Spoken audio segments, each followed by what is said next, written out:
अधिकारियों से, एसी से और डीसी से और हमारे जो एसएस साहब हैं इनसे गुहार लगाता रहा। 4 लाख रुपए आपको मांगा, पहले ही इससे पहले 4 लाख रुपए पकड़े गए। यहाँ और कई लोग आत्महत्या करने वाले हैं। नमस्कार, आप देख रहे हैं जेएनएन न्यूज़ में राजेश्वर चौहान। एमसीडी और भ्रष्टाचार चोली दामन का साथ है जनाब। अभी तक आपने सुना होगा कि दिल्ली वाले जो लोग हैं रहने वाले वो भ्रष्टाचार से परेशान होते हैं, पर ये पहला डिपार्टमेंट ऐसा देखा है मैंने, इसके खुद के कर्मचारी इसके अपने भ्रष्टाचार से परेशान और परेशानी की हद इस कदर बढ़ गई है कि जान गंवानी पड़ रही है लोगों को। जनाब, आपका एमसीडी मेरा भारत महान, ये सिर्फ जमीन पे तो नहीं है, लोगों की तो जान जा रही है। वो इस शहर को चमकाते हैं और गालियां सुनते हैं और पूरी जिंदगी कर्ज में जीकर दुनिया को अलविदा कह जाते हैं ऐसे अधिकारियों की वजह से। सर, मेरा नाम सोनम पारचा है और अखिल भारतीय सफाई मजदूर संघ का मैं पूर्वी दिल्ली अध्यक्ष हूँ। आपके चैनल के माध्यम से कहना चाहता हूँ कि हमारा एक एएसआई जो अधिकारियों से, एसी से और डीसी से और हमारे जो एसएस साहब हैं इनसे गुहार लगाता रहा, वो 2-3 महीने से सस्पेंड चल रहा था। 2-3 महीने से सस्पेंड चल रहा था। अरेस्ट हो गए डीसी साहब, उन्होंने किया था सस्पेंड। पहले डीसी साहब हमारे खुद भ्रष्ट थे, जो भ्रष्टाचारी में फंसे हैं, 4 लाख के केस में जेल गए हुए हैं, उन्होंने उनको सस्पेंड किया था। 2-4 उन्होंने अपने गुर्गे छोड़ रखे हैं, जैसे कि एक हमारे एसएस साहब हैं ओम प्रकाश शर्मा जी, वो उन्होंने बीच के दलाल बना रखे थे। वो उगाई करने के लिए वो रिटायर हो चुके थे, उनको दोबारा से नौकरी पर लाया गया, एक्सटेंशन दे दिया, स्टेशन पर दोबारा लाया गया उनको ड्यूटी पर, ताकि ये बीच के दलाल बन सके, उनके थ्रू वो पैसा उगाई चलती थी। तो मैं आपके चैनल के माध्यम से बताना चाहता हूँ, हमारे एक एसआई को इनके भ्रष्टाचार में फंस करके, यानी कि वो एक अत्याचार उनके साथ में किया गया, वो बार बार गुहार लगाते रहे, उनको नौकरी नहीं दी और वो बेचारा कहता रहा। अंत में उन्होंने क्या काम कर ये कदम उठाया, 4थी मंजिल पर जाकर उन्होंने आत्महत्या की। मैं आपको यहाँ लाना चाहता हूँ, दिल्ली में बड़ी यूनियंस है, यूनियंस बहुत है, काम कर रही हैं, लोगों को ऐसा कहती हैं, पर कहीं ना कहीं यूनियंस की जो पकड़ है वो ऊपर कहीं उन पे है नहीं अब इतनी, क्योंकि आपस में जो फूट है ना कहीं वो ऊपर तक जाती है।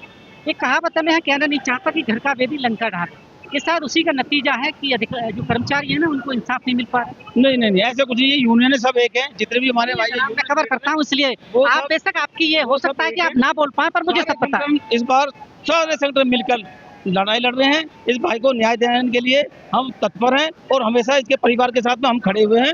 इनके परिवार से मैं बहुत बड़ी संवेदना है और हम उनके परिवार को कहते हैं कि वो इस दुख की घड़ी में उनके साथ है, दुख की घड़ी में साथ है। इसके ये ठीक है, ये कहने के लिए अच्छा लगता है, पर उनके दुख तो बहुत बड़े हैं। कमाने वाला चला गया, बच्चे होंगे, शादी ब्याह, बहुत सारी चीज़ें, और लोग कहते हैं ना कि एमसीडी से करना उलग कर नौकरी पाना सर नामुमकिन है। भटक रहे हैं अभी भी सालों पुरानी।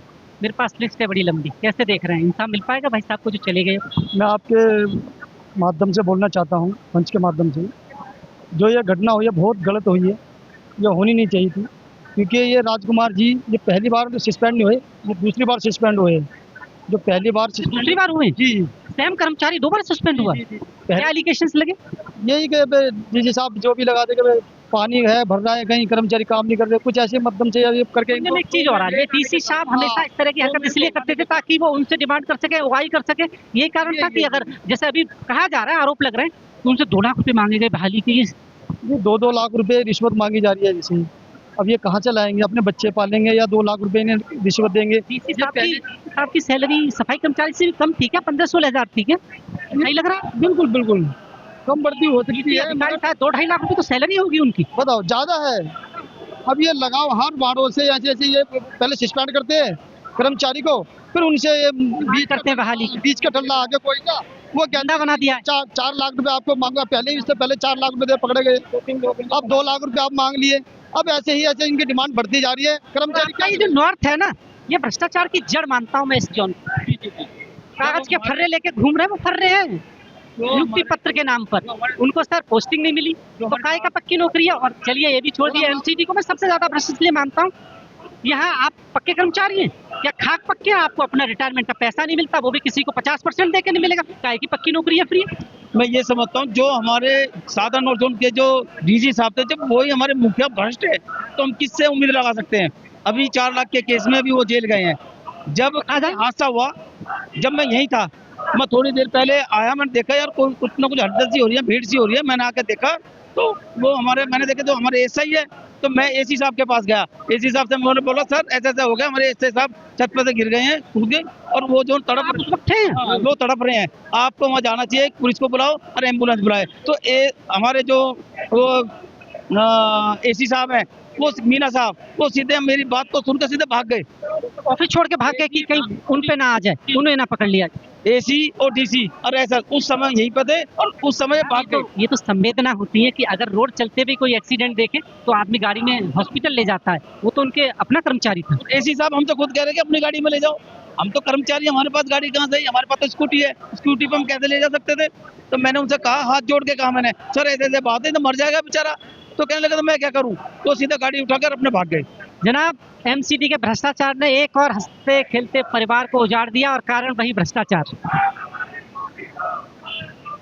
अभी तो ये शुरुआत है, यहाँ और कई लोग आत्महत्या करने वाले हैं, क्योंकि यहाँ डिपार्टमेंट ने ऐसे अधिकारी बैठा दिए हैं कि ये कर्मचारी कुछ तो वैसी बीमारी से मर रहे हैं, कुछ ये निगम के अधिकारी जो बैठे हैं मैंने मार देंगे, क्योंकि आए दिन यहाँ जो भ्रष्टाचार चल रहा है, आपने देखा अभी जो यहाँ हमारे निगम के डीसी अरेस्ट हुए, उन्होंने इन लोगों को सस्पेंड किया, इन लोगों ने डिमांड की उसने पैसों की, और डिमांड की पैसों की डिमांड करने के बाद अब ये लोग नहीं सक्सेस हो पाए इन्हें पैसे लेने में, या दे नहीं पाए बेचारे, तो आत्महत्या करनी पड़ी मजबूरन इनको। इन्हें इतना परेशान कर दिया, इतना प्रताड़ित कर दिया कि इस आदमी ने आत्महत्या करी, राजकुमार ने बेचारे ने। और अगर मैं तो ये कह रहा हूँ कि थोड़े टाइम बाद जैसे जैसे आगे बढ़ेगी जांच, ये जो चले गए ना भाई साहब, उन्हीं को गुनहगार साबित ना कर दे आपका डिपार्टमेंट कर सकता है ये, क्योंकि ये टैक्सी का एक्सीडेंट रेल का दिखा देता है, ये तो महारत है हासिल इनको तो। जी जी जी, यहाँ पे इस आदमी का एक्सीडेंट नहीं हुआ, इसने आत्महत्या नहीं की, इसे मारा गया है, और मारने वाले यहाँ पर हमारे यहाँ एक इंस्पेक्टर है, एक एसएस है, एसी है और डीसी, ये 4 लोग हैं इसे मारने वाले। इन लोगों ने, 4 लोगों ने इसे मारा। ये तो ये दिखा देंगे ना आने वाले टाइम पे, कूलर चल रहा था उसकी हवा बड़ी तेज आ गई और नीचे गिर गए, बड़ी बात नहीं है इनको इस तरह मोड़ने में। बिल्कुल बिल्कुल यही हो सकता है कि ये कुछ भी दिखा सकते हैं, नगर निगम में कुछ भी ऐसा हो सकता है कि ये कुछ भी दिखा सकते हैं। कूलर की हवा बहुत तेज आ गई, उसके झोंके से बाहर गिर गए। जो हमें लगता है ऊपर से इनके किसी चमचे ने धक्का दिया उस आदमी को, हमें तो ऐसा लगता है इसका मर्डर किया गया है। जी, धक्का दिया है। हाँ, नहीं तो ऐसे कैसे मर सकता है बंदा, वैसे डिप्रेशन। मैं भी ये मानता हूँ कि जीना थोड़ा सा आसान है, मरना इतना मुश्किल नहीं है। परिवार सब कुछ आंखों के सामने घूमता है, और जान इतनी आसानी से नहीं देती। नहीं कोई इतनी क्या गुजरी होगी उन पर उस वक्त, शायद उनके परिवार पे ठोकर लग जाती है, उससे करा जाता है आदमी। उनका परिवार क्या बीत रही अब जनाब देख लीजिए आप, कहानियां तो हैं, दर्द भी है, पर कभी खत्म होगा मुझे नहीं लगता होगा। आप देख रहे हैं JN न्यूज़, बहुत बहुत धन्यवाद।